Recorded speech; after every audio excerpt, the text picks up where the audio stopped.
안녕하세요. 글로벌 리스크 체계 조의준입니다. 오늘 저희는 미국의 시리아 지원에 대해서 한번 알아보겠습니다. 시리아는 작은 나라고 미국의 시리아 지원을 하는 게 어떤 큰 의미가 있을까 싶겠지만요. 이거는 미국이 제재를 하고 그 제재를 풀어준 뒤에 어떻게 나라를 바꿔가고 어떤 과정을 거치는지에 대한 전형적인 모습을 보여주고 있습니다. 그래서 한번 알아볼 필요가 있는데요. 미국이 그걸 위한 첫 단추로요. 시리아에 대한 수출 통제 규정을 대폭 완화했습니다. 당연히 경제 재건 지원을 본격화하겠다는 시그널을 주는 건데요. 이런 방식을 통해 미국은 어떤 정권이 바뀌었을 때나 자신들이 제재하는 이유가 사라졌을 때 새로운 나라에 대한 지원을 시작하게 되는 겁니다. 미 상무부 산업안보국 BIS라고 하죠. 미국의 수출 통제를 책임지는 곳입니다.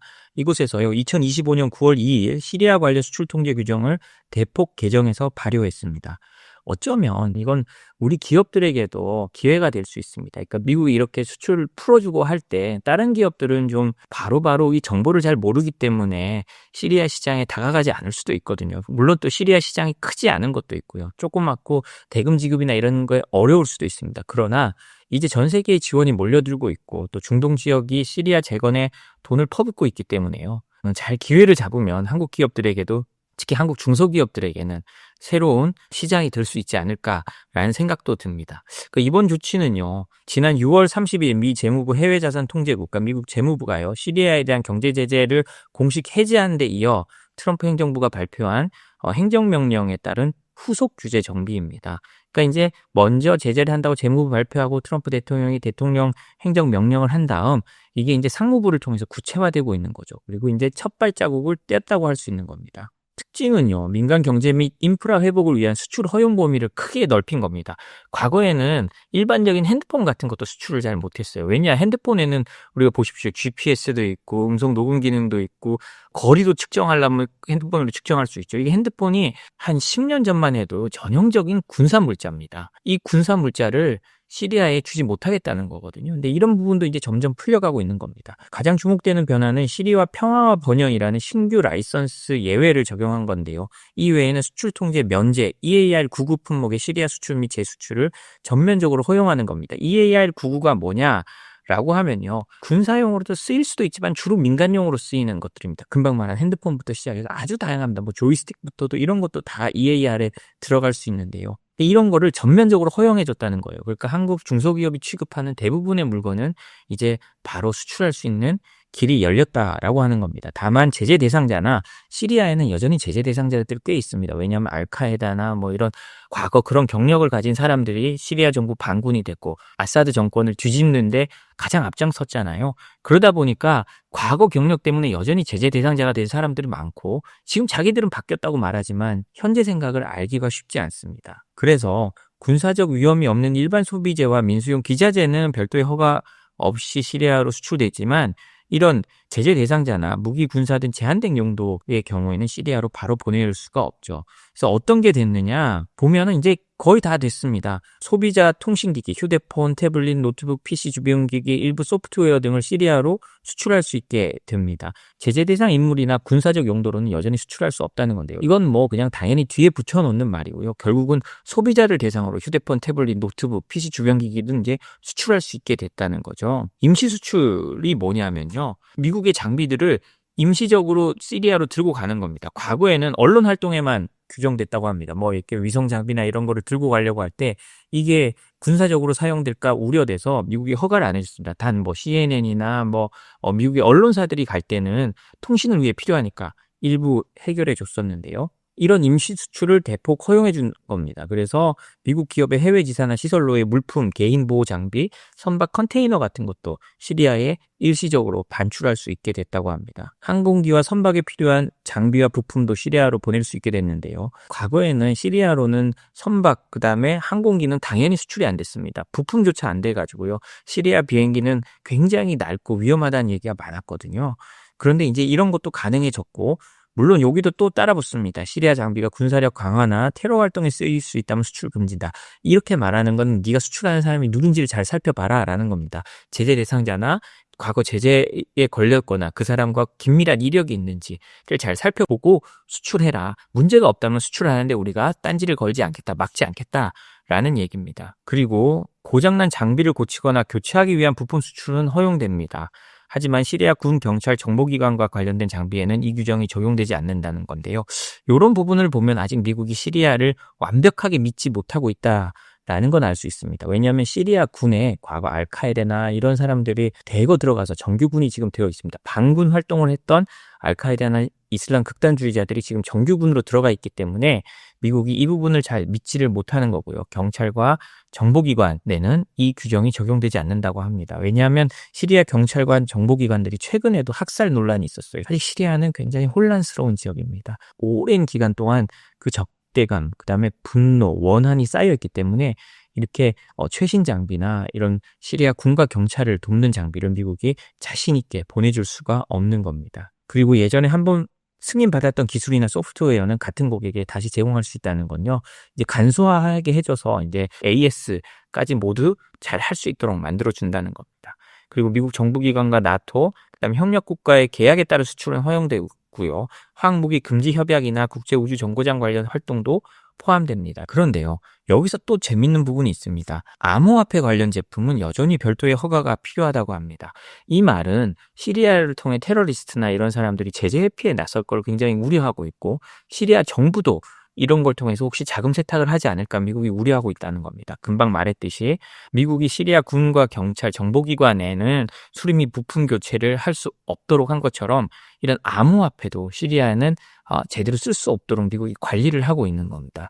그 자금 세탁이나 어떤 테러리스트들의 온상이 될 수 있다는 우려 때문이죠. 이번 개정 전에는요, 일부 품목을 제외하고는 대부분 수출 허가 신청이 거부되는 거부 추정의 원칙이 시리아에 적용됐다고 합니다. 거부 추정의 원칙이 뭡니까? 일단 시리아로 이 물건을 수출하고 싶어요 하면 일단 안 돼 라고 하고 보는 겁니다. 수출 못하게 하겠다는 거거든요. 이제는 다수의 품목을 승인 추정 원칙 또는 개별 심사 대상으로 전환했습니다. 그러니까 시리아는 수출할 수 있는 나라라는 걸 공식적으로 미국이 승인을 해주는 거죠. 그러니까 우리나라에서도 시리아로 최첨단 반도체나 무기와 관련된 건 보낼 수 없겠지만 대부분의 거는 승인 추정의 원칙에 의해서 보내는데 문제가 없어진다는 겁니다. 승인 추정 적용 대상은요, 시리아 경제 및 민간 사업의 발전 기여하는 상업적 용도를 말하고요. 시리아 국민을 직접 지원하는 목적, 예를 들면 통신, 상하수도, 전력 생산, 항공, 기타 민간 서비스 분야를 포함한다고 합니다. 개별 심사 대상은요, 위에 해당하지 않는 품목이더라도 미국의 국가안보 및 외교정책 목적에 부합하는지 여부를 검토해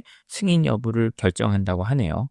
이는 시리아 재건과 민간 인프라 확충에 필요한 품목은 적극적으로 허용하되 군사적 전용 가능성이 있는 품목은 엄격히 제한하려는 건데요. 결국 이겁니다. 미국이 이제 시리아는 풀어줬다. 시리아는 경제 재건을 할 수 있고 그걸 도와줄 수도 있다라는 걸 공식화한 거고요. 그러면 우리는 어떻게 해야 되겠습니까? 새로운 시장이 사실은 이렇게 한 번에 확 열리는 경우가 잘 없는데 시리아라는 시장이 열렸습니다. 뭐 구매력이 높지도 않고 오랜 내전으로 굉장히 힘든 상황일 겁니다. 그렇지만 다른 나라들이 가기 전에 한국 중소기업들이 한번 가서 어떤 부분을 살필 수 있나를 볼만한 새로운 시장이 열린 거는 사실이겠죠. 그래서 우리도 이렇게 새롭게 열린 시리아 시장을 한번 잘 살펴볼 필요는 있다고 생각을 합니다. 트럼프 대통령의 좀 뒤늦은 러시아 압박, 그리고 중국에 대한 압박을 한번 알아보도록 하겠습니다. 이번 전승절 행사를 보면서 트럼프 대통령이 좀 깨달은 게 있었는지 갑자기 유럽에 러시아 원유 수입 중단과 중국 압박을 촉구하기 시작했는데요. 트럼프 대통령이 러시아에 대해서 지금까지 말만 하다가 이제서야 내가 푸틴에 속은 게 아닌가라고 생각하기 시작한 것 같기도 합니다. 북중러가 지난 중국 천안문에서 열린 전승절 행사에서 반미 연대를 과시하니까 트럼프 대통령이 뒤늦게 나섰다라는 해석도 나오는데요. 사실은 트럼프 대통령이 그걸 얼마나 진지하게 생각했을런지 저는 잘 모르겠습니다. 원래 좀 자아도취적인 성격이 있는 사람은 그런 걸 보고 크게 신경은 안 쓸 것 같기는 하거든요. 물론 제가 트럼프 대통령의 마음까지 들어가서 본 게 아니니까 정확하게 할 수는 없지만 어찌됐든 트럼프 대통령이 보기에도 지금 러시아도 선을 넘고 있고 중국도 선을 넘어가고 있다라는 느낌을 받는 것 같습니다. CNN의 보도인데요. 트럼프 대통령이 최근 유럽 정상들과의 통화에서 러시아의 전쟁 자금줄인 원유 구매를 중단하고 중국에 대한 경제적 압박을 강화할 것을 촉구했다고 CNN이 보도했습니다. 이는 북한, 중국, 그리고 러시아의 전승절을 계기로 반미 반서방 결속을 과시한 이후에 이루어진 요구라고 하는데요. 트럼프 대통령은 최근에 이제 우크라이나 휴전이 안 되고 있으니까 러시아에 대한 추가 제재 가능성도 시사하고 있긴 합니다. 트럼프 대통령은요, 전승절 행사가 끝나고 지난 4일 아침에 볼로디미르 젤렌스키 우크라이나 대통령과 유럽 정상들로 구성된 의지의 연합 소속 정상들과 전화회담을 진행했다고 합니다. 그는 이 자리에서요, 러시아의 우크라이나 전쟁 수행자금 대부분이 유럽연합의 원유 수입에서 비롯된다는 점을 지적하면서 유럽 국가들이 러시아산 원유 구매를 즉각 중단할 것을 강하게 요구했습니다. 이게 참 얼마나 웃긴 거냐면요. 사실 트럼프 대통령이 러시아에 휴전 압박하고 한다고 할 때 미국의 오일 메이저인 엑슨모빌이나 쉐브론 같은 데가 먼저 러시아에 접근을 했거든요. 이거 풀리면 우리랑 사업하자고요. 러시아도 트럼프의 환심을 사기 위해서 그런 오일 메이저 업체들을 적극적으로 환영하고 있고요. 근데 또 자기 마음대로 안 되니까 이제 유럽을 압박하는 겁니다. 이 원유 사지 마라. 백악관 관계자에 따르면 트럼프 대통령은 에마뉘엘 마크롱 프랑스 대통령 등 주요 유럽 지도자들에게 러시아는 연료 수출로 연간 11억 유로를 벌고 있고 이는 우크라이나 전쟁 지속의 기반이라고 말했습니다. 11억 유로는 뭐 한 1조 7천억 정도 되는데 이거에 뭐 사실은 뭐 러시아가 이 돈 가지고는 전쟁 수행하는데 간에 기별도 안 가는 돈이죠. 뭐 발톱만도 안 되는 돈이겠지만 그래도 이런 돈도 분명히 차단해야 되는 게 맞습니다. 그는 이를 차단하지 않으면 러시아의 군사 능력 약화를 기대하기 어렵다고 언급했습니다. 그리고 러시아의 간접적인 자금 지원을 하고 있는 중국에 대해서도 유럽이 경제적 압박을 가해야 한다고 주장을 했다고 하는데요. 트럼프 대통령은 뭐 이렇게 주장한 게 유럽 동맹국들에게 보다 명확한 입장 정리를 요구한 거로 보이고요. 미국이 추진 중인 러시아 우크라이나 종전 협상을 무시하는 그러니까 푸틴에 대해서 뭐 경고를 날린다고 봐야 되겠죠. 그렇지만 뭐 푸틴이 지금 뭐 트럼프 대통령이 경고를 날린다고 그 말 듣겠나요? 푸틴은 아마도 트럼프 대통령이 자기에게 강경하게 못할 거라고 생각을 하고 있는 것 같습니다. 도대체 뭘 가지고 있는지 모르죠. 그 트럼프 1기 때부터 계속 그런 얘기가 있었습니다. 푸틴 앞에서만 가면 작아지는 트럼프라고요. 계속 입으로는 블로핑을 하는데 실제로 강력하게 압박을 못하는 겁니다. 그래서 트럼프 1기 당시에 그 러시아 커넥션 의혹이 벌어졌고 특별검사까지 해가지고 그 뒤를 추궁한 거잖아요. 그런 것처럼 푸틴은 트럼프가 자신을 강하게 압박하지 못할 거다라는 사실을 좀 믿고 있는 것 같아요.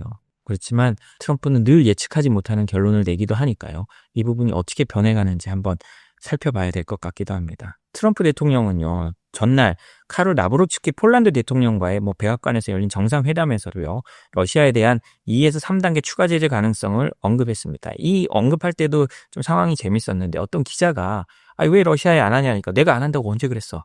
네가 안 한다고 하면 가짜뉴스 아니냐? 이런 식으로 막 면박을 준 다음에 내가 2차, 3차 제재도 할 수 있다는 취지로 말합니다. 트럼프 대통령은 푸틴의 선택에 따라 우리는 만족할 수도 있고 그렇지 않을 수도 있다.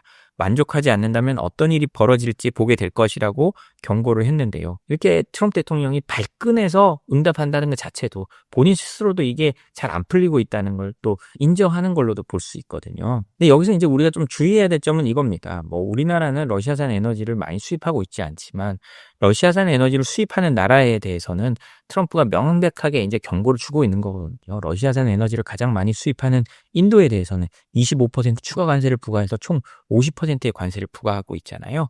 그리고 중국에 대한 압박은 또 동맹 차원으로 끌어올리기를 원하고 있고. 그래서 이제 앞으로 이제 미국이 좀 더 강경 노선으로 변할 가능성이 있고요. 특히 관세 협상들이 마무리돼 가면서 이런 부분이 점점 더 강경 노선이 될 건데 이런 부분은 굉장히 우리가 주의하면서 또 공급망을 또 다시 한번 잘 살펴봐야 되는 부분이 아닌가 싶습니다. 미 국무부도요, 중국 공산당에 대한 압박을 강화하고 있습니다. 중국 공산당을 위해 활동한 중미 국가 국민에게 비자를 제한하겠다라고 했는데요. 미 국무부가 4일 성명을 내고요. 중국 공산당을 위해 활동한 중미 지역 국가들에 대한 미국 비자 발급을 제한한다라고 했습니다. 갑자기 왜 이런 걸 냈을까요? 제가 보기에는 전승절 행사에 대한 대응 성격이 있는데요. 거기 뭐 브라질이나 이런 나라들은 중국과 브릭스를 통해서 어떤 연합하는 모습을 보이고 있고 최근에 뭐 콜롬비아도 트럼프 대통령이 콜롬비아에 보복 관세 부과한다 이러고 하니까 콜롬비아는 중국하고 이제 그동안 배로 직접 왔다 갔다 하는 게 없었는데 배로 직항로를 만든다든지 페루도 뭐 칠레도 다 중국과 교육을 오히려 좀 가까이 가는 이런 상황을 만들어 놨거든요. 루비오 국무장관은 성명에서요. 국무부는 중미 지역에서 중국 공산당을 위해 의도적으로 활동하고 법치를 훼손하는 활동을 지시 승인, 자금을 지원하거나 적극적으로 수행하는 국가 국민에 대한 비자 발급을 제한할 수 있다라고 했습니다. 그러면서 이미 그러한 활동에 관여한 다수의 중미 국가 국민에게도 비자 제한을 부과하기 위한 조치를 취하고 있다며 그 결과 해당 개인과 그 직계 가족은 일반적으로 미국 입국 자격을 상실하게 될 것이라고 말했습니다. 여기서 중미 지역 국가는요, 파나마, 코스타리카, 니카라가, 온두라스, 엘살바도르를 의미한다고 하는데요. 비자 제한의 대상이 되는 특정 개인의 이름이나 구체적인 행동 예시는 들어가지 않았습니다. 아마 파나마 같은 경우는 과거 이제 파나마 운하 문제를 가지고 있었으니까 그 부분을 또 가지고 할 수도 있고요. 니카라과와 온두라스에서도 친중 그 정치 세력들이 분명히 있습니다. 특히 뭐 반군 세력들도 있고요. 중남미에는 사라진 것 같지만 마오주의, 마오쩌둥을 또 굉장히 그 숭배하는 세력들도 꽤 있습니다. 왜냐하면 굉장히 삶이 어렵고 중남미의 이제 농민들이 굉장히 오랫동안 수탈당하고 그런 경험들이 많고 지금도 사실 그렇기 때문에 상당히 거기에 경도돼 있는 사람들과 그다음에 정치 세력들이 있는 거죠. 사실 그런 부분은 나라가 발전해 가면서 분배나 이런 부분이 잘 돼야 되는데 중남미는 안타깝게도 그런 부분이 안 되고 있기 때문에 자생적으로 친중 그다음 중국의 공산당을 따라가는 그런 사람들이 굉장히 좀 많다고 볼 수 있습니다. 루비오 장관은 이번 조치가요, 미국의 경제적 번영과 국가 안보 이익을 옹호하려는 트럼프 대통령의 강력한 의지를 재확인한 것이라고 했는데요.